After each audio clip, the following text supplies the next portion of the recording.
أعوذ بالله من الشيطان الرجيم. بسم الله الرحمن الرحيم. الله الذي جعل لكم الليل لتسكنوا فيه والنهار مبصرا إن الله لذو فضل على الناس ولكن أكثر الناس لا يشكرون. ذلكم الله ربكم خالق كل شيء لا إله إلا هو فأنى تؤفكون.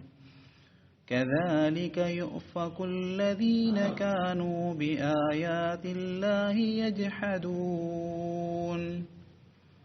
الله الذي جعل لكم الأرض قرارا والسماء بناء وصوركم فأحسن صوركم ورزقكم من الطيبات.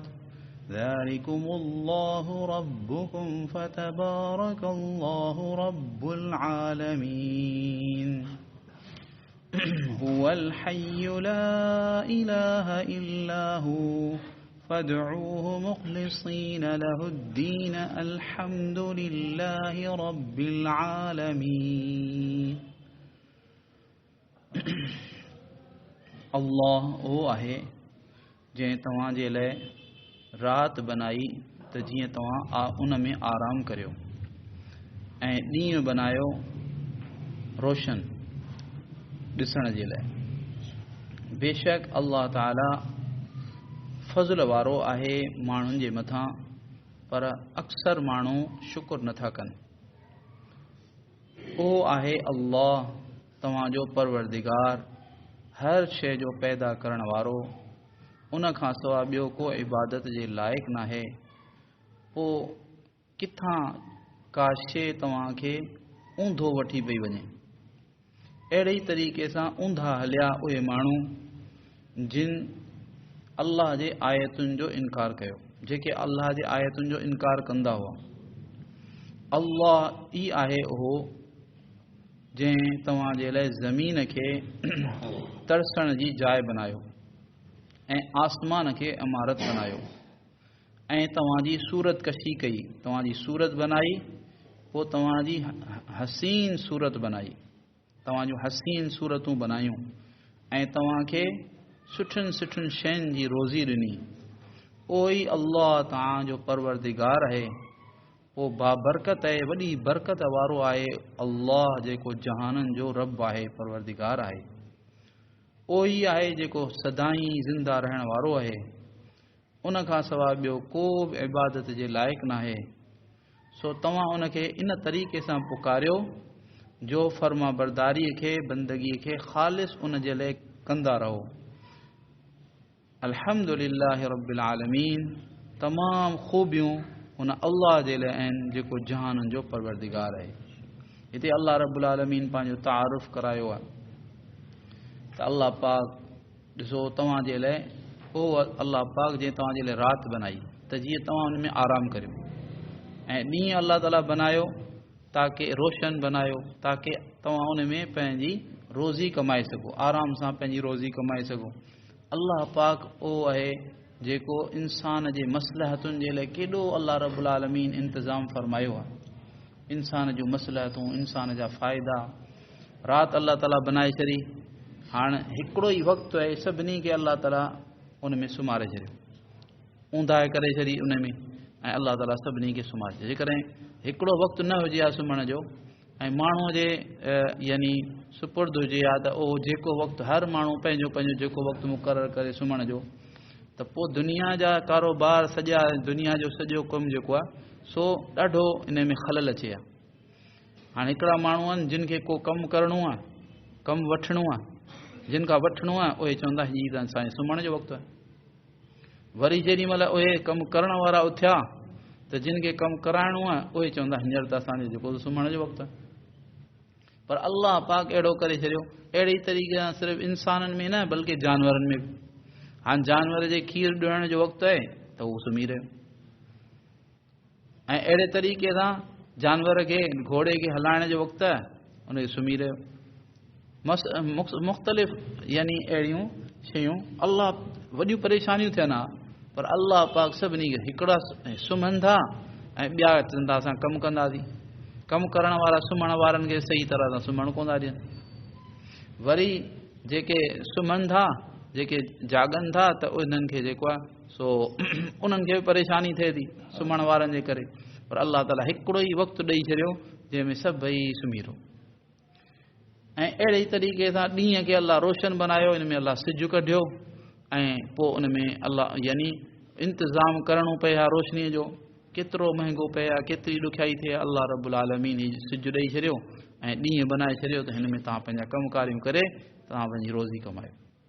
अलाह ताला फरमाए पियो त बेशक अलाह ताला फज़ुल फरमाइण वारो आहे इंसाननि जे मथां। अलाह वॾो फज़ुल वारो आहे, पर इंसान शुकुर नथा कनि। अक्सर माण्हू शुकुर कोन था कनि। शुकुर इहो त अलाह खे मञीनि, अलाह रब्बुल आलमीन जी अलाह जी तौहीद जा क़ाइल थियनि, अलाह जी ज़ात ते ईमान आणीनि, अलाह जे किताबनि ते अलाह जे नबियनि ते ईमान आणीनि। ऐं ॿियो शुकुर इहो आहे त अलाह जे हुकुमनि ते हलनि ऐं नाफ़रमानी खे छॾीनि। तक़वा जेका आहे न उहो शुकुर आहे। अलाह ताला शल नसीब फरमाए। अलाह पर फरमाए पियो त इहो आहे तव्हांजो परवरदिगार जेको हर शइ जो ख़ालिक़। उहे न जिन बुतनि खे तव्हां घड़ियो आहे या जिन खे अलाह खां सवाइ तव्हां पूॼो था, ऐं उहो इबादत उन खां सवाइ ॿियो कोई इबादत जे लाइक़ु कोन्हे। पोइ किथां का शइ तव्हांखे ऊंधो वठी पई वञे। अहिड़े ई तरीक़े सां ऊंधा हलिया उहे माण्हू जेके अलाह जे आयतुनि जो इनकार कंदा हुआ। माना हींअर त तव्हांखे पिया असां चऊं, पर तव्हां खां पहिरीं जेके क़ौमूं आयूं, जेके माण्हू क़बरुनि में हलिया विया, उन्हनि में बि ईअं हुआ जेके अलाह जे आयतुनि जो इनकार कंदा हुआ, ऊंधो हलंदा हुआ। अलाह पाक ई उहो आहे जंहिं ज़मीन खे तव्हांजे लाइ तरसण जी जाइ बनायो, ज़मीन खे करार गाह बनायो, आसमान खे छित वांगुरु बनायो, इमारत बनायो, ऐं तव्हांजी सूरत कशी कई, तव्हांजी सूरतूं बनायूं ऐं तमामु हसीन सूरत बनाई। इंसान जी जेका सूरत आहे उन जहिड़ो ॿियो को बि जानवर कोन्हे जंहिंजी अहिड़ी हसीन सूरत हुजे। इहो अक़लनि ऐं मुशाहदतनि इहो साबित आहे। इन में कंहिं क़िस्म जो को बि इख़्तिलाफ़ कोन्हे इंसाननि जो। सभिनी खां वधीक हसीन तरीन सूरत इंसान जी आहे। अहिड़े ई तरीक़े सां अलाह फरमाए पियो तव्हांखे सुठियूं सुठियूं पाकीज़ा हलाल ऐं जेको सुठियूं सुठियूं शयूं अलाह ताला तव्हांखे खाइण जे लाइ ॾिनियूं। जानवर खाईंदा, उन्हनि जी ख़ुराक जेका आहे उहा बसीत आहे। हिकिड़ी शइ खाईंदा, गाहु खाईंदा, पर जेके जानवर इंसान आहे उहो मुख़्तलिफ़ शयूं ठाहे थो खाए। बोड़ में केतिरियूं शयूं थियूं पवनि, गोश्त ऐं अहिड़े तरीक़े सां तेल गॾु मिलाए, अहिड़े तरीक़े सां जेको फ्रूट खाए थो, मुख़्तलिफ़ शयूं खाए थो। अलाह ताला इंसान खे जेका रोज़ी अता फरमाई ॾाढी पाकीज़ा, ॾाढी बहितरीन, लज़ीज़ ऐं सभिनी खां बहितर। अलाह फरमायो ज़ालिकुमुल्लाहु रब्बुकुम, उहो आहे तव्हांजो, उहो आहे अलाह जेको तव्हांजो परवरदिगार आहे, जंहिं तव्हांखे पैदा कयो, तव्हांजूं सभु ज़रूरतूं पूरियूं कयूं, तव्हांजूं सभु ख़्वाहिशूं पूरियूं कयूं। फतबारकल्लाहु रब्बुल आलमीन। पोइ बाबरकत आहे उहा अलाह जी ज़ात जेका यानी परवरदिगार आहे, सभिनी जहाननि जो परवरदिगार आहे। उहो अहिड़ो आहे जो हमेशह ज़िंदा आहे, हमेशह खां ज़िंदा आहे, अज़ली अबदी ज़िंदा आहे ऐं उन खां सवाइ ॿियो कोई इबादत जे लाइक़ु कोन्हे। अलाह ताला फरमाए पियो त तव्हां उन खे ई पुकारियो अहिड़े तरीक़े सां जो पंहिंजी बंदगीअ खे, पंहिंजे दीन खे, पंहिंजी फर्मा बरदारी खे ख़ालिस उन जे लाइ रखो, माना शिरक न करियो। ऐं तमामु ख़ूबियूं, तमामु तारीफ़ूं अलाह पाक जे लाइ आहिनि जेको जहाननि जो परवरदिगार। बार बार हिकिड़ी शइ अचे थी ताकी दिलनि जे अंदरि जेका आहे सा रासिख़ थी वञे। अलाह रब्बुल आलमीन रब आहे, अलाह परवरदिगार आहे, अलाह रब्बुल आलमीन जेको तो ख़ालिक़ आहे, मालिक आहे। अलाह पाक जो ज़ात पाक जो यकीन ऐं अलाह जी सिफ़ात जो यकीन असांजे दिलनि में अची वञे। अलाह रब्बुल आलमीन इन सभिनी जी जो नूर अता फ़रमाए, इन जी सही सम्झ नसीब फ़रमाए, इन जे तक़ाज़े ते अमल करण जी तौफ़ीक़ अता फ़रमाए। या अरहमर राहिमीन, या अरहमर राहिमीन, या अरहमर राहिमीन, या ज़ल जलाली वल इकराम, या ज़ल जलाली वल इकराम, या ज़ल जलाली वल इकराम। अल्लाहुम्मा सल्लि अला सय्यिदिना मुहम्मद व अला आलि मुहम्मद कमा सल्लैता अला इब्राहीम व अला आलि इब्राहीम इन्नका हमीदुम मजीद। अल्लाहुम्मा बारिक अला मुहम्मद व अला आलि मुहम्मद कमा बारकता अला इब्राहीम व अला आलि इब्राहीम इन्नका हमीदुम मजीद। रब्बना ज़लमना अनफुसना व फ़इन लम तग़फ़िर लना व तरहमना लनकूनन्न मिनल ख़ासिरीन। रब्बना आतिना फ़िद दुनिया हसनह व फ़िल आखिरति हसनह व क़िना अज़ाबन्नार।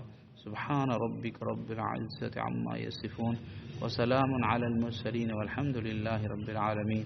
सुब्हानकल्लाहुम्मा व बिहम्दिक व नशहदु अन ला इलाहा इल्ला अंत नस्तग़फ़िरुका व नतूबु इलैक नस्तग़फ़िरुका व नतूबु इलैक नस्तग़फ़िरुका व नतूबु इलैक।